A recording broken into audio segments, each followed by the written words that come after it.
Hello friends, welcome my YouTube channel Teja classes. Friends, आज की class में हम समझने वाले हैं भारतीय संविधान पार्ट 2। इससे पहले हमने पार्ट 1 समझा था। आज की क्लास में हम भारतीय संविधान का पार्ट 2 समझेंगे। आइए स्टार्ट करते हैं। संविधान सभा का गठन। कैबिनेट मिशन प्रस्ताव में संविधान सभा की कुल सदस्य संख्या 389 निर्धारित की गई, जो निम्न प्रकार थे। ब्रिटिश प्रांत की विधान परिषदों द्वारा निर्वाचित सदस्य 292, चीफ कमिश्नरी प्रांतों द्वारा निर्वाचित 4, देशी रियासतों के प्रतिनिधि 93 और कुल कितने 389। ये किसके द्वारा? कैबिनेट मिशन प्रस्ताव में संविधान सभा की जो कुल सदस्य संख्या 389 निर्धारित की गई, जिसमें ब्रिटिश प्रांत की विधान परिषदों द्वारा निर्वाचित सदस्य 292, चीफ कमिश्नरी प्रांतों द्वारा निर्वाचित 4 और देशी रियासतों के प्रतिनिधि 93 और कुल कितने हो गए 389 सदस्य। योजना में मुस्लिम लीग की मांग के विरुद्ध केवल एक संविधान सभा की व्यवस्था की गई थी, अतः कांग्रेस द्वारा इस योजना को स्वीकार कर लिया गया। मुस्लिम लीग द्वारा योजना की व्याख्या अपने ढंग से की गई और वर्गीय आधार पर संविधान निर्माण में पाकिस्तान की स्थापना के बीज को रूपांतरित किया गया। संविधान सभा के 296 सदस्यों, जिसमें ब्रिटिश भारतीय प्रांतों व कमिश्नरी क्षेत्र का निर्वाचन भारत सरकार अधिनियम 1935 के तहत गठित प्रांतीय विधानसभाओं द्वारा अप्रत्यक्ष पद्धति से किया जाना था। तो ये मुस्लिम लीग की मांग के विरुद्ध यह संविधान सभा की व्यवस्था की गई और कांग्रेस द्वारा इस योजना को स्वीकार कर लिया गया। मुस्लिम लीग द्वारा योजना की व्याख्या अपने ढंग से की गई और वर्गीय आधार पर संविधान निर्माण में पाकिस्तान की स्थापना के बीज को रूपांतरित किया गया। संविधान सभा के 296 सदस्य, जिसमें ब्रिटिश भारतीय प्रांतों व कमिश्नरी क्षेत्र का निर्वाचन भारत सरकार अधिनियम 1935 के तहत गठित प्रांतीय विधानसभाओं द्वारा अप्रत्यक्ष पद्धति द्वारा किया जाना था। संविधान सभा का निर्वाचन वयस्क मताधिकार के आधार पर जनता द्वारा प्रत्यक्ष रूप से नहीं हुआ था, बल्कि प्रांतीय विधानसभाओं का संविधान सभा के सदस्यों के चुनाव के लिए निर्वाचक मंडल के रूप में उपयोग किया गया। किसका? प्रांतीय विधानसभाओं का संविधान सभा के सदस्यों के चुनाव के लिए निर्वाचक मंडल के रूप में उपयोग किया गया। ब्रिटिश प्रांतों को उनकी जनसंख्या के अनुपात में संविधान सभा में सीटें आवंटित की गई थी। स्थूल रूप से 10 लाख की जनसंख्या के लिए एक स्थान का अनुपात रखा गया था। 10 लाख की जनसंख्या के लिए एक स्थान का अनुपात रखा गया। प्रत्येक प्रांत के स्थानों को जनसंख्या के अनुपात में 3 प्रमुख संप्रदायों मुस्लिम, सिख तथा साधारण संप्रदाय में बांटा गया था। प्रत्येक समुदाय के लिए आवंटित सीटों के लिए प्रतिनिधियों का चुनाव प्रांतीय विधानसभाओं में उस समुदाय के सदस्यों द्वारा एकल संक्रमणीय मत पद्धति की आनुपातिक प्रतिनिधित्व प्रणाली के आधार पर किया गया। किसके आधार पर? एकल संक्रमणीय मत पद्धति की आनुपातिक प्रतिनिधित्व प्रणाली के आधार पर सदस्यों का चुनाव या प्रतिनिधियों का चुनाव किया गया। संविधान सभा में देशी रियासतों के लिए आवंटित 93 प्रतिनिधियों का चयन मनोनयन रियासतों के प्रमुख यानी महाराजा या नवाब द्वारा किया गया। जो देशी रियासतें थी उनके लिए जो आवंटित थी 93 प्रतिनिधियों का चयन यानी मनोनयन रियासतों के प्रमुख कौन होते थे? महाराजा या नवाब, उनके द्वारा किया गया। कैबिनेट मिशन योजना 1946 द्वारा सुझाए गए प्रस्ताव के तहत जुलाई अगस्त 1946 में संविधान सभा के ब्रिटिश शासित प्रांतों के 296 सदस्यों के निर्वाचन संपन्न हुए। जो 296 सदस्यों का जो निर्वाचन हुआ ब्रिटिश शासित प्रांतों का, जो कब हुआ, जुलाई अगस्त 1946 में। ये चुनाव दलीय आधार पर लड़े गए। किस आधार पर लड़े गए? दलीय आधार पर लड़े गए। यह निर्वाचन अप्रत्यक्ष निर्वाचन था। प्रत्येक 10 लाख की जनसंख्या पर एक प्रतिनिधि के हिसाब से संविधान सभा में कुल 389 सदस्य चुने जाने थे। प्रत्येक 10 लाख की जनसंख्या पर एक प्रतिनिधि, उस हिसाब से संविधान सभा में कुल 389 सदस्य चुने जाने थे। संविधान सभा आंशिक रूप से चुनी हुई यानी 11 ब्रिटिश प्रांतों के सदस्यों का चुनाव तथा आंशिक रूप से नामांकित यानी देशी राज्यों के सदस्यों का नामांकन हुआ, निकाय बनी। जुलाई अगस्त 1946 में संविधान सभा के कुल 389 में से 296 सदस्यों के लिए हुए चुनावों में ब्रिटिश प्रांतों में दलीय स्थिति इस प्रकार थी। जो दलीय स्थिति थी जुलाई अगस्त 1946 में, जो 389 में से 296 सदस्यों के चुनाव के लिए, तो उस समय दलीय स्थिति क्या थी? कांग्रेस 208, मुस्लिम लीग 73, यूनिस्टिक पार्टी 1, यूनिस्टिक मुस्लिम 1, यूनिस्टिक अनुसूचित जातियां 1, कृषक प्रजा पार्टी 1, अनुसूचित जाति परिसंघ 1, सिख यानी गैर कांग्रेसी 1, साम्यवादी 1 और निर्दलीय यानी स्वतंत्र 8। तो कुल सदस्य 296। ये उस समय की दलीय स्थिति थी।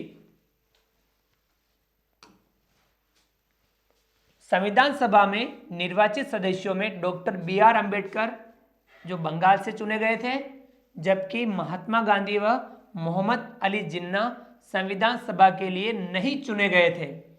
कौन चुने गए थे? Doctor B R. अम्बेडकर जो बंगाल से चुने गए थे, जबकि महात्मा गांधी व मोहम्मद अली जिन्ना संविधान सभा के लिए नहीं चुने गए थे। 3 जून 1947 की माउंटबेटन योजना, जो 15 अगस्त 1947 को देश के विभाजन के उपरांत भारतीय संविधान सभा की सदस्य संख्या 324 रह गई। 3 जून 1947 की माउंटबेटन योजना, जो 15 अगस्त 1947 को देश के विभाजन के उपरांत भारतीय संविधान सभा की सदस्य संख्या 324 रह गई थी, जिसमें 235 स्थान ब्रिटिश प्रांतों व 89 स्थान देशी रियासतों के लिए आरक्षित थे। 235 ब्रिटिश प्रांतों के लिए और 89 स्थान देशी रियासतों के लिए आरक्षित थे। पंजाब एवं बंगाल के जो भाग भारत में रह गए थे, उनके लिए नए सिरे से निर्वाचन हुए। जो पंजाब एवं बंगाल के जो भाग भारत में रह गए थे, उनके लिए नए सिरे से निर्वाचन हुए और निर्वाचित सदस्यों ने 14 जुलाई 1947 को संविधान सभा में स्थान ग्रहण किया।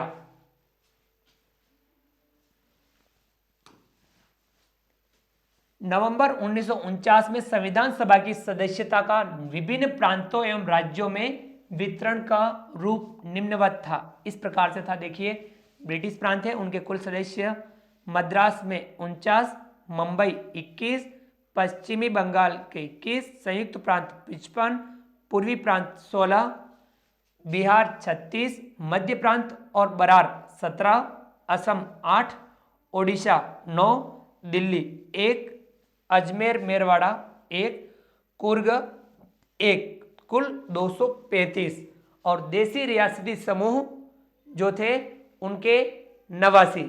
तो कुल योग कितना हो गया? 235 प्लस 89, 235 प्लस 89 बराबर 324, यानी ये कुल सदस्य संख्या थी। तो ये इस प्रकार से आपको ध्यान में रखना है। संविधान सभा का प्रथम अधिवेशन 9 दिसंबर 1946 को दिल्ली में शुरू हुआ। जिसमें डॉक्टर सच्चिदानंद सिन्हा को सभा का अस्थायी अध्यक्ष नियुक्त किया गया।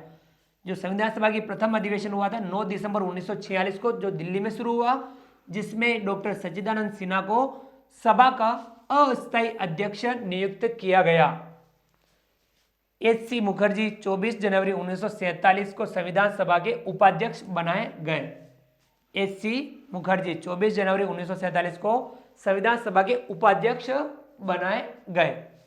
11 दिसंबर 1946 को हुई बैठक में डॉक्टर राजेंद्र प्रसाद को संविधान सभा का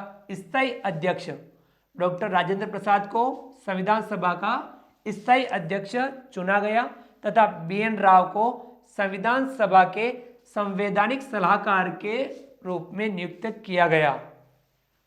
क्लियर? मुस्लिम लीग द्वारा संविधान सभा की प्रथम बैठक से ही संविधान सभा की कार्यवाही का बहिष्कार किया और पृथक राष्ट्र पाकिस्तान की मांग रखी गई। शुरुआत में समाजवादी भी संविधान सभा से परे रहे क्योंकि वे इसे अंग्रेजों की बनाई हुई संस्था मानते थे। इस कारण संविधान सभा के 82% सदस्य कांग्रेस पार्टी के ही सदस्य थे। उद्देश्य प्रस्ताव। संविधान निर्माण की शुरुआत 13 दिसंबर 1946 को जवाहरलाल नेहरू ने नए संविधान के उद्देश्यों के विषय में संविधान सभा में उद्देश्य प्रस्ताव प्रस्तुत करने के साथ हुई। तो संविधान निर्माण की शुरुआत 13 दिसंबर 1946 को जवाहरलाल नेहरू ने नए संविधान के उद्देश्यों के विषय में संविधान सभा में उद्देश्य प्रस्ताव प्रस्तुत करने के साथ हुई।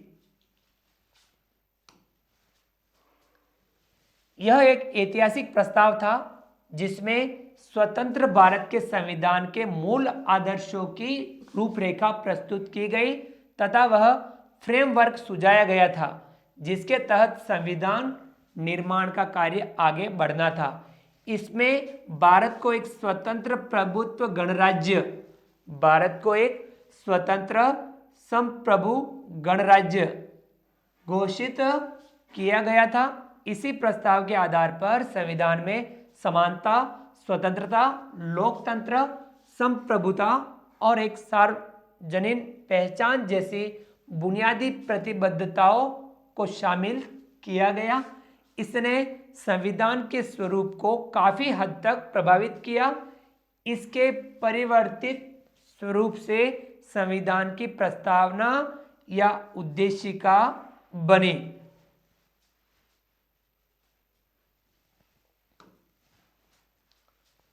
उद्देश्य प्रस्ताव की निम्न विशेषताएं थी।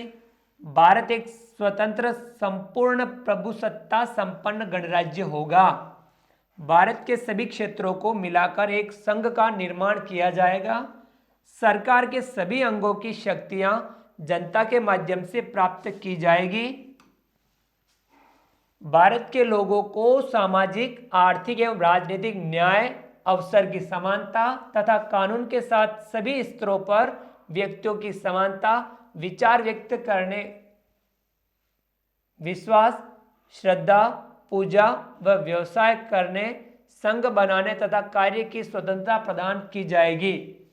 अल्पसंख्यक, पिछड़े तथा कबायली क्षेत्रों, शोषित तथा पिछड़ी श्रेणियों के लिए उचित सुरक्षा का प्रबंध किया जाएगा।